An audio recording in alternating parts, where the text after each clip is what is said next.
우리 인사합니다. 할렐루야 샬롬 합니다. 할렐루야 샬롬 샬롬 샬롬 샬롬 샬롬. 하나님 사랑합니다. 여러분 주 안에서 사랑합니다. 상대는 머리를 뭐 자기는 이렇게 한다고 하면서도 맨날 눈을 가려가지고 이제 2월 둘째 주일이라고 그랬나요? 그때까지는 꼭 머리를 정리를 하겠다고 약속을 했으니까 지킬 거예요. 네덜란드 한 시골에 초라한 예배당이 있었습니다. 가난한 성도들은 교회 건축을 위해서 열심히 기도하고 있었어요. 그래도 그 시골에서 예배당 건축을 위해서 기도하고 있었네요. 근데 어느 주일날 허름한 복장의 한 노신사가 예배당에 들어섰어요. 그런 강대상 앞에 자리를 딱 잡고 앉아요. 안내위원이 급히 노신사에게 다가와서 말합니다. 뭐라고 했을까요? 앞자리는 장로님들의 앉는 곳입니다. 뒤로 물러나시지요. 노신사는 자리에서 일어나 뒷자리로 옮겨서 주일 예배를 잘 드렸어요.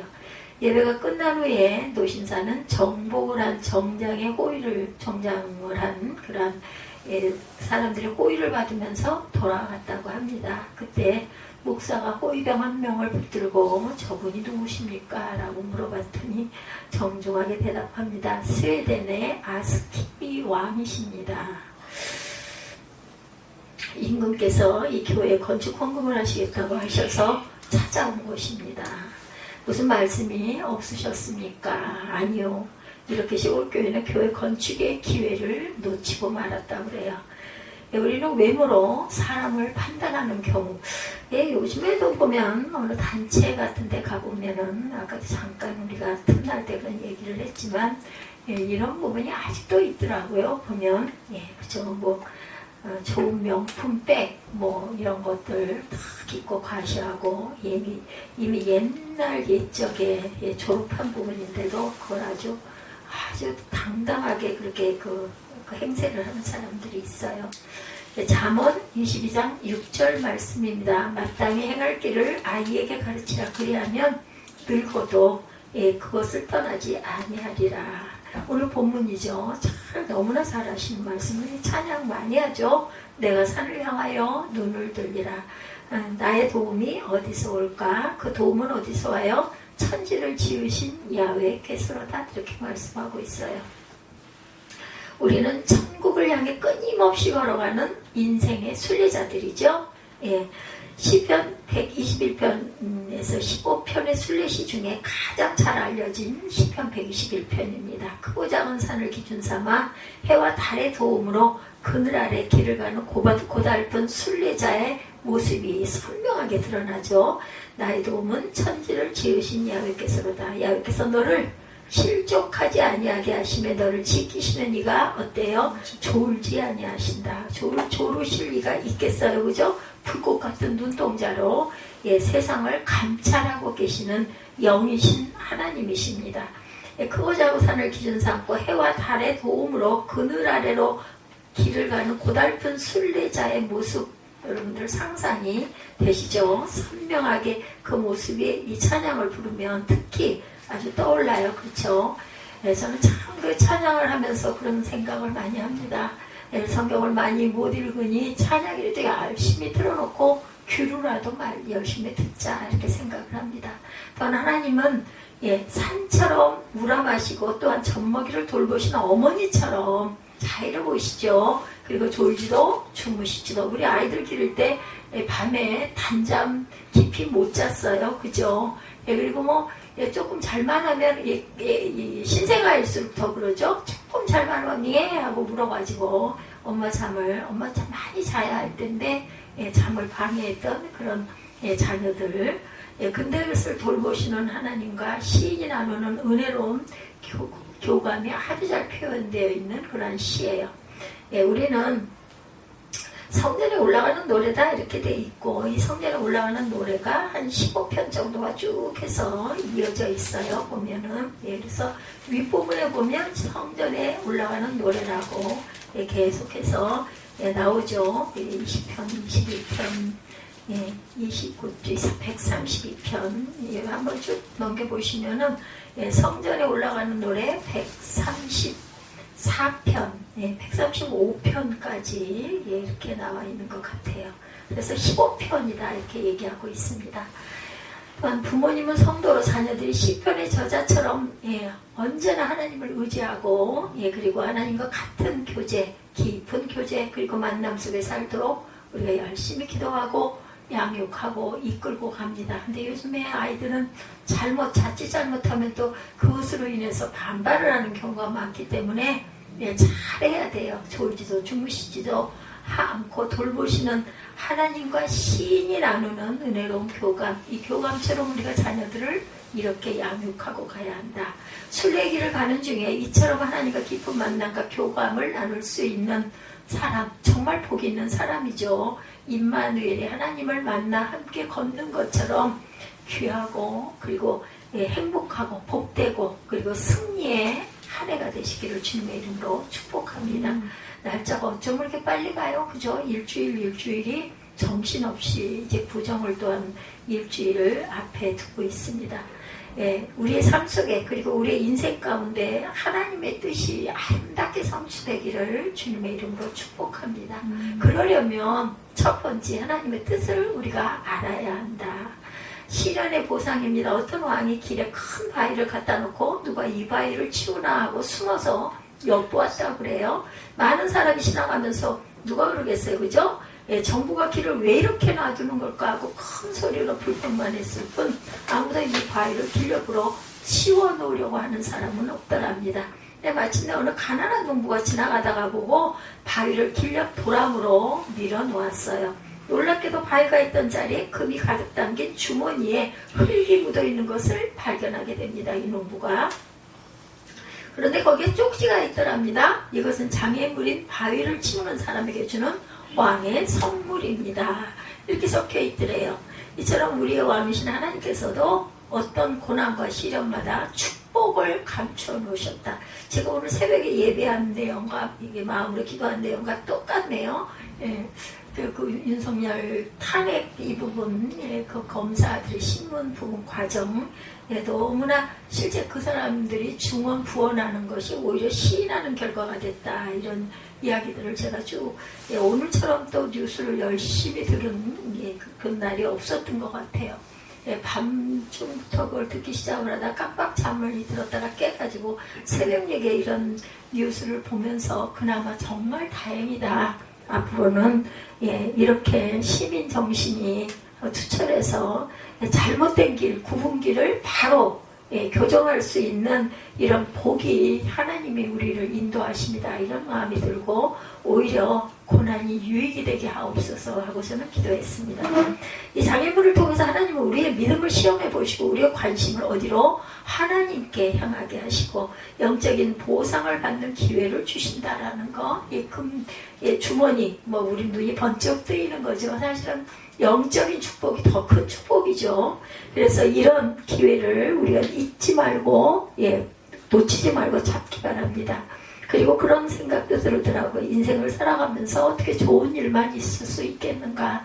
좋은 일이 아닌 고난 중에도 하나님을 깨닫고 느끼고 그리고 거기에서 하나님께 더 가까이 갈 줄 아는 그런 믿음들이 되게 해달라고 저는 기도했습니다. 우리를 아주 의기소침하게 만든 그 시련의 바위 밑에는 특별한 하나님의 위로와 축복이 숨어있다. 그 시련과 고통만 막 투덜거리고 화를 내고 그죠? 혈기를 부리고 하면 아무 소용이 없어요.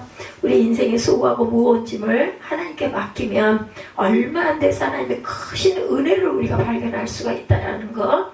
너희가 세상에서 환난을 당하나? 뭐라고요? 요한복음 16장 33절입니다. 담대하라. 내가 세상을 이겼노라. 중요한 것은 예수님이 세상을 이기셨기 때문에 저와 여러분도 세상을 이길 수가 있어요. 왜? 우리는 하나님의 자녀들이기 때문에 너의 행사를 야훼께 맡기라. 그리하면 내가 경영하는 것이 이루어지리라. 잠언 16장 3절이죠. 삶의 지혜란 다른 사람보다 앞서가고 공경을 잘 극복해 나가는 능력을 말하는 것이 아니라 하나님의 뜻을 잘 분별하는 것과 관련이 있다라는 거. 즉 하나님의 뜻을 잘 아는 사람이 정말 지혜가 있는 사람이고 인생을 낭비하고 살지 않는 사람이라는 것을 알아야 되겠다. 이러한 여러 가지 그 어렵고 수선한 위험스러웠던 위험천만인 그런 사건들을 그래도 검찰들이 바르게 밝혀낼 수 있게 된 게 얼마나 감사한가. 저는 오늘 그런 마음이 들었습니다. 잘 알지 못하지만 정치적인 것을 뭐 별로 알려고 하지도 않았고 그냥 뭐 신문 잠깐 보고 뉴스 잠깐 듣고 이렇구나 했는데 어제는 정말 뭐 어떤 것을 들여다보는 것보다도 더 그저 중요하게 여겨지고 그리고 감사하다는 생각이 들었습니다. 우리 전 그 대통령들이 전부 다 보니까 어저께 얘기를 들어보니까 밤중에 어제가 아니라 오늘이죠. 오늘 새벽에 그 이야기를 들어보니까 전부 다 뭐 전두환, 노태우, 뭐 이명박 또 누가 있죠? 저기 박근혜 전부 다 검찰 조사받고 유치장에 감금들이 되고 그랬다가 석방이 되기도 했는데 이런 이야기가 있더라고요. 우리나라가 너무 잘못된 것을 그 잘못에 그 값을 치르지 않게 하고 너무 편하게 그냥 이렇게 석방을 다 해줘 버려가지고 이런 부분들에 대한 각성심이 없다. 그렇기 때문에 잘못된 것은 잘못된 것에 대한 그 어떤 정당한 벌을 줘야 된다. 이런 의견도 있어요. 그것도 일리가 있다고 생각을 합니다. 하나님께서는 공의의 하나님이시잖아요. 그래서 회개하는 자에게 기회를 주시죠. 다시 일어나게 할 기회는 주시지만 반드시 대가는 치르게 하시는 하나님이시다. 자녀도 하나님의 뜻을 잘 분별하도록 우리가 잘 이끌고 가야 될 거예요. 그러나 세상 사람들, 불신자들은 남편과 아내, 사랑스러운 아들과 딸들, 그리고 세상에서 모든 사람이 가장 좋아하는 돈을 따라가며 살고 있다. 돈이 그 나쁜 거 아니에요. 그죠? 아주 필요한 겁니다. 그런데 돈의 노예가 돼서는 안 되는 거죠. 또한 어떤 사람들은 자신의 권력과 명예를 자랑하고 행복하다고 말하며 살고 있기도 해요. 그러나 이 모든 것은 헛되고 헛된 무지개 같은 망상에 불과하다는 거. 모든 사람은 한 번 세상에 왔다가 누구나 돌아가죠. 그리고 세상을 떠나는 날 아무것도 가져갈 수가 없어요. 뭘 가져갈 수 있겠어요? 아무것도. 그래서 묘에 묻는 분들은 그분이 평시에 애장했던 어떤 것들을 한두 점 정도 함께 관에다 넣어주기도 하는 것을 제가 들은 적도 있고 본 적도 있습니다. 그런데 화장을 하게 되면 그것도 필요가 없는 거죠. 이래서 우리는 사실은 빈손 들고 왔다가 빈손으로 수의 하나 걸치고 그렇게 돌아가게 돼요. 하나님의 자녀인 우리에게는 그런 뜻도 있죠. 천국이 있습니다. 새로운 참된 소망, 그것이 바로 천국이죠. 비록 우리는 세상에서 고생하는 날들이 남들이 알아주지 않고 그런 날들이 우리를 기다리고 있다 할지라도 아름다운 하나님의 나라, 바로 돌아갈 영원한 본향이 있기 때문에 사는 것이 두렵지도 않고 또한 나이를 먹는 것도 겁이 날 일이 없어요. 왜냐하면 어디에 살든 내가 영혼으로 살든 육으로 살든 우리는 어디에든 살 수 있고 그리고 그런 이야기를 잠깐 했습니다. 영으로 우리가 살 때 그죠? 누가 그걸 물어보시더라고요. 그래서 어디나 갈 수 있고 어디나 볼 수 있다고 저는 마음의 믿음이 옵니다. 라고 이야기를 했어요. 육이 없잖아요. 영혼은 그러니까 혼으로 어느 곳이든지 내가 여기를 보고 싶다 하면 바로 볼 수 있는 오히려 땅에서 살 때보다 훨씬 더 영광돼. 근데 그 자녀가 되기 위해서 우리가 한 발 한 발 주님께 가까이 다가가고 주님과 함께 동행하는 삶을 살아야 되겠다. 그냥 누가 가르쳐 준 것도 아니고 성경에 물론 말씀이 다 있지만 저는 그런 마음이 탁 들어오더라고요. 누가 가르쳐 준 거 절대 아닌데 이게 굉장히 오래됐어요. 다 볼 수 있다는 생각이 지금도 저는 걸 소망하고 너무나 기쁠 것 같아요. 그러면 못 가본 거 얼마든지 가볼 수 있잖아요. 두 번째, 하나님만을 온전히 의지해야 되겠죠. 우리가 하나님을 사랑하는 우리의 믿음을 가지고 하나님의 뜻을 이렇게 알아야 되고, 두 번째는 하나님만을 온전히 의지하자. 빛의 자녀로. 그렇죠. 우리는 빛의 자녀예요. 하나님께서 에베소서 말씀을 우리에게 주셨어요. 그죠? 너희는 빛의 자녀라. 어떤 빛의 사람으로 40여 년 전에 링글린 브라더스 서커스단의 뉴욕 공연을 할 때였다고 합니다. 공연 중에 갑자기 정전이 됐어요. 일본관이었다고 그래요. 정전이 잠깐 냈나 보죠. 관중들은 모두 숨을 죽이고 있었어요. 이거 잠깐 1분이니까 만약에 이게 길었다면 이제 막 소란이 일어났겠죠. 때마침 무대에서 조련사가 호랑이 4마리에게 재주를 보여주고 있는 중이었다고 합니다. 철장 속이니까 관중에게는 위험이 없었지만 캄캄한 데서 조련사가 호랑이의 공격을 받지는 않을까 걱정이 되더랍니다. 잠시 후에 장례가 물을 끼얹듯이 고요하고 캄캄한데 무대에서는 조련사의 채찍 소리와 호랑이의 동작을 지시하는 명령이 조금도 틀어짐이 없이 들려오더래요. 그 깜깜한 정전 속에서. 불이 잠깐 후에 다시 켜졌어요. 다행히. 관중들은 모두 일어나서 박수를 쳤다고 합니다. 공연이 끝난 후에 기자회견이 열렸어요. 조련사가 말합니다. 어둠 속에서도 호랑이들은 나를 잘 봅니다. 내가 호랑이를 못 보고 있다는 것을 눈치채게 해서는 안 됩니다. 마치 어둠 속에도 밝은 빛 속에 있는 것처럼 행동해야 합니다. 일리가 있죠. 조련사가 어둠 속에서 호랑이를 여전히 제압하고 살아남을 수 있었던 것은 어둠 속에서도 빛의 사람으로 행동했기 때문이에요. 귀한 뜻이 있습니다. 참 우리는 빛의 사람들이, 빛의 자녀들이 되어야 한다. 그러니까 주님께서 그러셨잖아요. 너희는 빛의 자녀라 말씀하셨어요. 자녀들도 빛의 자녀로 잘 양육해야 되겠다.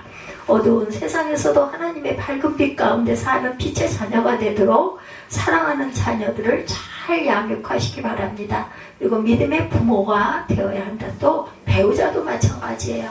그냥 그 사람이 듣기 싫어하니까 그 사람이 좋은 말만 해주고 하지 말고 이렇게 온전하게 말씀 속에서 반드시 서 있는 내 모습을 보여줌으로 깨달아 알게 해줘야 돼요. 그래서 우리가 항상 믿는 자는 믿는 자의 본이 돼야 되겠죠. 또한 성도들은 사랑의 빛, 진리의 빛, 평화의 빛, 생명의 빛을 나타낼 줄 알아야 되겠다. 그때 자랑스러운 그리스도인이 되고 하나님께 영광이 되며 이 땅이 천국을 건설할 수 있고 천국 본향에서도 많은 상급을 받게 될 것이다. 그래서 믿음이 깊은 분들은 땅에서부터 천국을 경험하며 살아요. 그렇게 고통 근심 없이. 제가 어저께 잠깐 수염이 요즘에 굉장히 차가운 물이고 공고하기도 하죠. 게다가 감기 기운이 와가지고 약을 먹고 좀 자고 나니까 정신이 나가지고 수영을 가면서 조금 염려를 했어요. 찬물에 또 들어가면은 감기가 덧나지는 혹시 않을까. 근데 수영하면서 그런 마음이 들더라고요. 내가 이렇게 찬물에서 단련이 되므로 하고 그 욕탕에 욕조 목욕인가요? 그 목욕탕에 지난번에 뭔가 수질검사인가 뭐 한다고 그래서 하루가 그저 시간 안에 안 돼서 4시까지 오라 그래서 갔더니 아직까지도 정리가 안 됐다고 오늘은 어쩔 수가 없을 것 같습니다. 제가 그러면 좀 목욕을 좀 하고 갈 수는 없을까요? 그랬더니 목욕탕에 가셔서 목욕을 하라고 해주시는 바람에 욕조 욕탕에 더운 탕이죠. 들어가서 한 20분 정도를 누워 있었더니 몸이 너무나 풀려서 어저께부터 제가 갈등을 하고 있습니다. 이걸 좀 끊어가지고 시간이 없기는 하지만 조금 덜 하더라도 나중에 끝났을 때 들어가서 한 15분, 20분쯤 누워있다가 그렇게 하고 몸을 좀 샤워를 하고 나오면 조금 몸이 가벼워지고 풀리려나? 그날 수영을 안 했는데도 몸이 컨디션이 괜찮더라고요. 잠도 잘 오고. 그래서 그 생각을 했어요. 나를 사랑하는 자들이 나의 사랑을 입으며 나를 간절히 찾는 자가 나를 만날 것이라. 여러분들 우리 정다운 사람들 어때요? 간절히 보고 싶어하고 그리워하고 하잖아요. 이런 것처럼 이것은 억지로 되는 게 아니에요. 그 은혜가, 하나님의 은혜가 성령이 나에게 임하시면 이런 마음이 돼요. 제가 성경 공부를 따로 특별히 제가 어린 날서부터 청년 때도 마찬가지고 특별히 무슨 성경 공부를 하고 그러지 않았잖아요. 그런데도 성경을 읽기만 하면은 이해가 되는 것들이 하나님의 은혜를 주셔서 그렇구나 하는 생각이 듭니다. 인간이 아무리 많은 수고를 해도 하나님의 도움이 없이 훌륭한 삶을 살 수 없다는 거. 선을 행하고 의를 따르려면 반드시 하나님을 신뢰하고 믿고 의지해야 된다. 우리의 의지처가 있다는 거 정말 좋지 않아요? 그죠? 하나님을 의지해야 죄악된 세상 환경과 타협하지 않게 됩니다. 애굽에서 43년간 종살이하던 이스라엘 백성을 출애굽시킨 지도자 모세죠. 가나안 땅의 정복자 여호수아, 가장 위대했던 다윗 왕은 모두가 하나님만을 의지했던 믿음의 사람들이에요. 여러분들 잘 아시죠? 우리는 날마다 누군가를 의지하며 무엇을 기대하며 살아가요. 가족들, 사랑하는 남편, 아니면 사랑하는 아내, 아니면 자녀들 믿고 의지하고 함께 살아가죠. 아니면 또한 가진 게 많아가지고 돈을 의지하면서 살아가려고 하는 사람도 있어요. 근데 반드시 이것은 끝도 한도 없어요. 그죠? 우리는 우주 만물의 창조자이신 하나님만을 의지하며 살아가야 된다. 물론 더불어, 그죠? 사랑하는 사람들, 아니면은 내 주변에 있는 믿음의 사람들, 아니면 믿지 않아도 정말 내가 함께 같이 동행하며 기쁠 수 있는 그런 사람들을 어디로? 믿음의 길로 인도하면서 내가 삶의 모본이 되면 됩니다. 그렇게 하면서 하나님을 증거하고 살아내는 저와 여러분들이 되어야 한다는 거. 남편이나 아내나 사랑하는 자녀들은 우리가 의지할 대상이 아니고 사랑할 대상이라고 하죠. 믿을 대상이 아니고. 아내와 남편과 자녀와 가족은 그냥 끝까지 인내하며 사랑하고 돌보아야 할 사랑의 대상인 것뿐이지 믿을 대상은 아니다. 연약하고 깨어지기 쉬운 인간은 의지할 대상이 못 돼요. 오직 전지전능하신 창조주 하나님만을 의지하자. 근데 그래도 세상에 살면서 의지하고 싶죠. 좀 뭔가 제가 어저께 좀 안 좋은 일이 있어가지고 나와가지고 계속 투덜투덜거렸어요. 그랬더니 우리 아들이 옆에서 제가 운전을 제가 했거든요. 아니 왜 오늘 차에 타서 지금까지 계속해서 이렇게 투덜거리냐. 그래서 속상한 일이 있어서 그랬어. 속상한 일이 있으니까 좀 이렇게 하고 나면 마음이 좀 시원해지니까 풀리라고 그러니까 너는 그냥 듣기 싫어도 이해해. 그랬더니 내가 누가 뭐라 그래. 제 아들이 아주 성격이 저하고는 반대예요. 아주 느긋느긋하거든요. 이제 가끔 그러는데 너는 뭐 그럴 때 없니? 그러고 했더니 나는 그럴 때 그냥 말을 안 하지. 말 안 하면 병돼. 나는 말을 해야 속 풀려. 이렇게 하고 왔습니다. 그러니 옆에 아들이라도 있으니 할 수 있지. 안 그러면 이제 울면서 하나님한테 막 하소연을 하겠죠. 그죠? 의지하며 살아가는 저와 여러분들. 그래서 아마 제가 이 나이에 어린 아들을 기르게 하나님께서 천국을 만들래도 우리 할 수가 없는데 주님이 기적을 행해 주신 것 같아요. 성숙하고 지혜로운 성도, 하나님께 귀하게 쓰임받는 복된 믿음의 가정들, 그리고 관계들이 다 되시기를 주 안에서 축복합니다. 세 번째, 하나님의 상급을 귀하게 여겨야 한다. 제가 말씀드리면서 강조하고 다시 한번 돌아봅니다. 첫째, 하나님의 뜻을 우리가 알면서 가야 된다. 그리고 하나님만을 온전하게 의지하자. 내 가족과 더불어 함께 의지하면 좋은데 믿지 않는 가족이 있을 경우에는 내가 본이 되어야 돼요. 그죠? 그것도 또 한 가지가 또 있습니다. 세 번째, 하나님의 상급을 귀하게 여겨라. 자녀도 하나님이 주신 상급입니다. 제가 그런 생각을 했어요.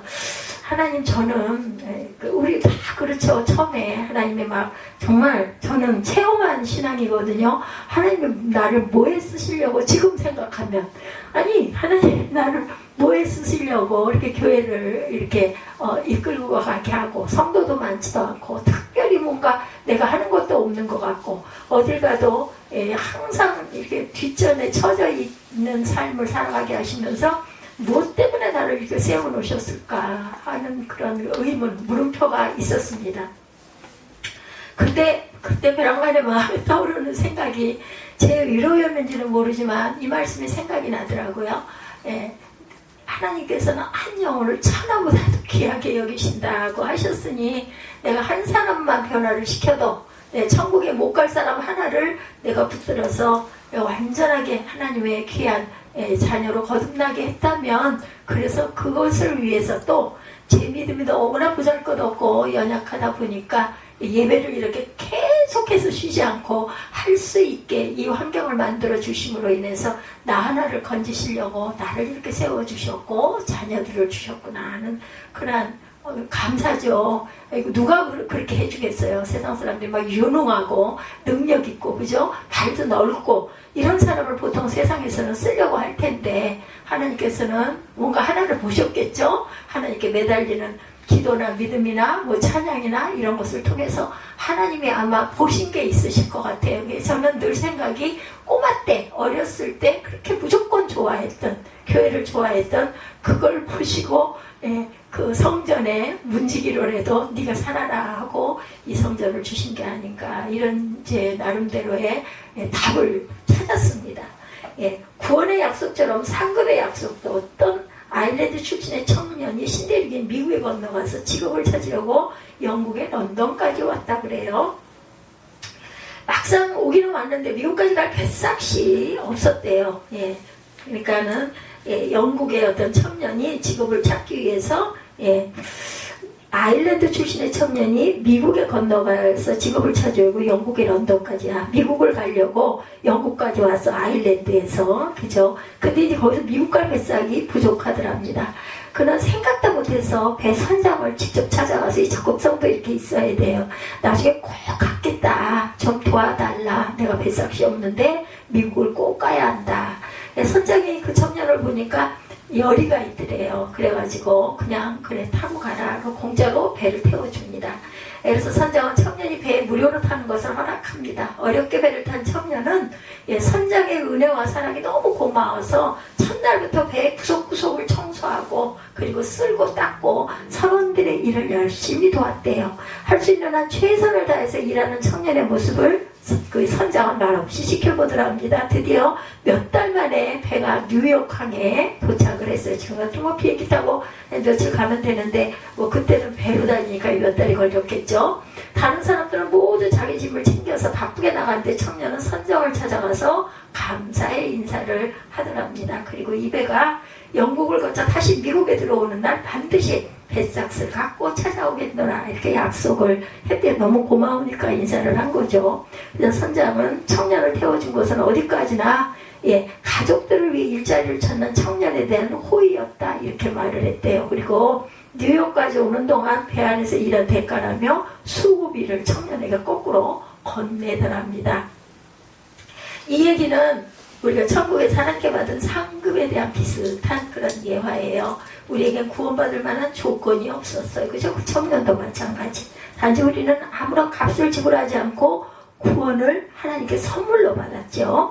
하나님은 우리가 구원의 감격과 기쁨 때문에 열심히 봉사할 때 상급을 주시겠다고 약속을 하시죠. 하나님께서 열심히 하나님의 일을 위해 봉사하고 헌신하면 우리에게 상급을 주신다고 약속하셨어요. 그러므로 우리는 하나님의 약속을 온전히 믿을 줄 알아야 합니다.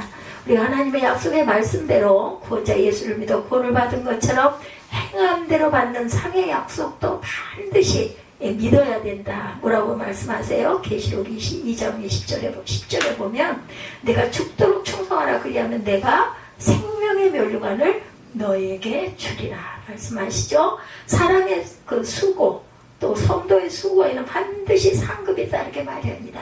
우리의 모든 수고가 헛된 다름질을 하고 허공을 치는 싸움을 하는 사람들은 상급에서 제외가 됩니다. 우리의 자녀들이 이렇게 상급에서 제외되기를 원하는 사람은 아마 아무도 없을 거예요. 우리의 상급을 우리 자신이 먼저 귀하게 여기고 우리의 자녀에게도 이것을 잘 가르치도록 노력하며 날마다 기도하십시다. 하나님은 상급을 주신 하나님이시고 하나님의 약속은 영원히 불변하시고 그리고 하나님께서 약속하신 것은 반드시 실행하신다라는 것. 어린 자녀들이 공부를 하거나 잘하거나 부모님의 말씀에 순종하면 사랑하는 자녀들에게 맛있는 것을 사주거나 약속대로 용돈을 주기도 합니다. 저도 요즘에 조금 그전에 느끼지 못했던 깨달은 것이 있는 게 뭐냐면은 수영장이 하루의 일과 중심에 있잖아요. 돌아오는 길에 우리들이 어떨 때는 아이가 저에게 어떨 땐 내가 아이에게 뭐 먹을 건데 이 얘기를 많이 해요. 오늘 저녁은 뭐 먹어? 이렇게 물어보기도 해요. 그래서 뭘 먹을래? 그럼 네가 원하는 거 그럼 뭐 아무거나 해주면 되고 아무거나 제일 그게 어려워. 너 먹고 싶은 걸 얘기를 해. 그러면 뭐 그냥 엄마가 맛있는 거 해주면 어떤 거나 맛있으니까 뭐 이렇게 얘기를 하죠. 그래서 뭔가를 생각을 하고 뭐 아침은 아까 저기 뒤에 있는 빵 그거 한 조각 사무엘이고 그걸 먹고 같이 나가요. 그럼 배고프죠. 낮에 저를 기다리고 돌아오는 시간 4시가 넘으니까 씻고 그렇게 하고 돌아오면 그러니까 그 저녁 시간 한 끼 먹는 게 어떻게 보면 그냥 가장 중심이고 그게 한 끼예요. 이제 뭐 밤에 늦게 자거나 새벽에 자거나 하면은 뭐 이것저것 군것질을 하기도 하죠. 요즘에도 여전히 군것질을 하는데 재밌는 것은 약을 이제 거의 다 먹었어요. 먹고 뭐 벌써 한 20일 그 전부터도 뭐 며칠에 한 개 먹다 말다 뭐 이렇게 그러니까 왜 그랬는가 하고 보니까 이제 아끼느라고 계속 약을 먹게 되면 이제 돈이 들어가니까. 근데 물어보면 제가 지금까지 한 열흘 정도 물어봐. 항상 똑같대요. 그럼 얘 100g도 차이가 안 나? 좀 신기하다. 어떻게 그러니? 그랬더니 그냥 같아. 그대로 그냥 71kg 항상 유지하고 뭐 71.1 뭐 했다가 71 했다가 71.4 이랬다가 또 다시 71 그래서 71은 항상 유지를 한다 이런 이야기를 하더라고요. 그래서 그래도 밤중에도 먹고 새벽에도 먹는데 그랬더니 그러게 그래도 참 다행이다. 요즘에 뒷모습을 보면 몸이 홀쭉해요. 그전에는 궁둥이가 둥실했는데 이제 그게 없습니다. 다 일자로 이렇게 내려가서 그래서 참 다행이다. 잘 유지를 해라. 그리고 본인도 무거운 게 싫으니까. 그래서 그 맛있는 저녁 한 끼를 내가 어떻게 하면 얘가 기뻐하면서 먹을 수 있게 해주나. 수고하잖아요. 저를 위해서 어제도 주차할 자리가 없어서 제가 먼저 들어갔거든요. 늦게 가는 바람에. 그래서 그런 것들을 겁을 내지 않고 편하게 수용할 수 있어서 얼마나 감사한가 하는 생각을 하면서 저는 또 정성껏 어떻게든 맛있게 애가 맛있어 하고 얘기를 하도록 만들려고 이렇게 애를 쓰는 이게 하나님과 저와 여러분과의 관계도 이렇지 않겠는가. 우리가 열심히 하나님을 바라보며 주님께서 주시는 그 은총 가운데 기뻐하면서 살 때 하나님께서는 우리에게 더 좋은 것을 주시려고 항상 우리를 바라보고 살피시는 아버지라는 것을 잊지 않는 저와 여러분이 되시기 바랍니다. 가끔가다 또 이렇게 너무 애를 썼네. 뭐 지방에도 가고 뭐 신년에도 가고 지역 예배도 가고 이런 부분이 너무 고마우면 슬쩍 몇만 원 정도를 던져주면 가만히 보면 너무너무 기뻐해요. 그런 걸 보면 이제 말은 절대 안 하거든요. 그런 것에 대해서. 그래서 그걸로 또 자기 아빠 케이크도 이렇게 해서 내가 살게. 그래서 턱 사고 또 이런 모습을 보면 네가 그래도 좀 많이 철이 들고 많이 자랐구나. 처음에 저와 함께 생활하고 벌써 3년 정도가 더 이상 됐죠. 그죠? 그래서 많이 자랐구나 하는 생각이 들어요. 그래서 우리가 상호간에 항상 신뢰하고 기뻐하고 감사의 표시를 이렇게 내가 할 수 있는 거. 사무엘은 저보다 안정적으로 유능하게 운전을 잘해서 나를 원하는데 매일매일 데려다 주고 저는 또 돌아와가지고 맛있게 저녁을 만들어서 먹도록 해주고 이래서 주로 주고받는 관계가 이렇게 온전하게 마음의 전심으로 할 때 그것이 사랑으로 바뀌는 것 같습니다. 부모는 사랑하는 자녀에게 자녀가 좋아하는 것을 아낌없이 주고도 절대로 아까워하지 않습니다. 저 녀석에게 이게 꼭 있어야 되겠네 하면 또 제가 일부러라도 말을 해서 너 이거 필요하지 않니 한번 생각해봐라. 여유는 없지만 이처럼 우리를 사랑하시는 하나님은 죄로 인해 죽을 수밖에 없었던 우리의 영혼을 살리시려고 예수께서 이 땅에 보내셔서 독생자 아들을 그죠? 아낌없이 보내주시고 십자가에 달려 죽게 하시는 공의 하나님. 그래서 제가 그 정치적인 부분을 보면서도 잘못된 것에 대한 벌은 있어야 되는데 저도 그 생각에 동의를 했습니다. 누구든지 예수를 믿고 죄를 회개하면 영원한 생명을 얻게 되고 하나님은 사랑하는 자녀들이 말씀에 순종하며 거룩하게 살면 약속하신 복과 상급을 자녀들에게 뭐가 아깝겠어요. 하나님의 자녀가 저와 여러분인데 무엇이든지 제가 그래요. 제 마음이 그렇게 제가 아이가 뭐 달라고 보채서가 아니라 이게 얘한테 필요할 수도 있어 하고 제가 그걸 또 아이가 미처 생각하지 못하는 걸 제가 주기도 합니다. 우리는 사랑하는 자녀를 하나님이 약속하신 상급을 받을 수 있도록 또한 양육도 해야 된다. 온 가족이 하나님께 주시는 영육간의 복과 상급을 받게 되시기를 주님의 이름으로 축복합니다. 우리가 자녀를 양육할 때 하나님의 뜻을 잘 분별하고 하나님을 의지하며 하나님이 주시는 상급을 귀하게 여기는 자녀로 양육해 가시기 바라요. 우리는 하나님의 택한 백성들 자녀들이죠. 사랑스러운 하나님의 자녀들이고 우리는 하나님께서 약속하신 상급을 받을 수 있도록 날마다 기도하고 맡겨주신 사명과 책임을 다해야 된다. 근데 제가 아까 제 생활을 잠깐 말씀드리는 것은 무엇을 받고자 해서가 아니라 아니면 해줘야 되니까 해주자가 아니라 정말 사랑하는 마음으로 최선을 다해서 뭔가를 열심히 꾸준히 섬길 때 그 자녀의 마음에도 사랑이, 주고자 하는 사랑이 싹튼다는 것, 하나님은 오죽하시겠어요, 그죠? 언제나 우리에게 감사와 기쁨이 충만하고 하나님께 큰 영광을 돌리는 참된 믿음의 자녀와 성도들이 되시기를 주님의 이름으로 축복합니다. 오늘 시편 121편 우리 찬양 참 많이 하는 찬양이죠. 이 찬양 결단하시고 그리고 기도하시고 축도로 예배를 마치도록 하겠습니다.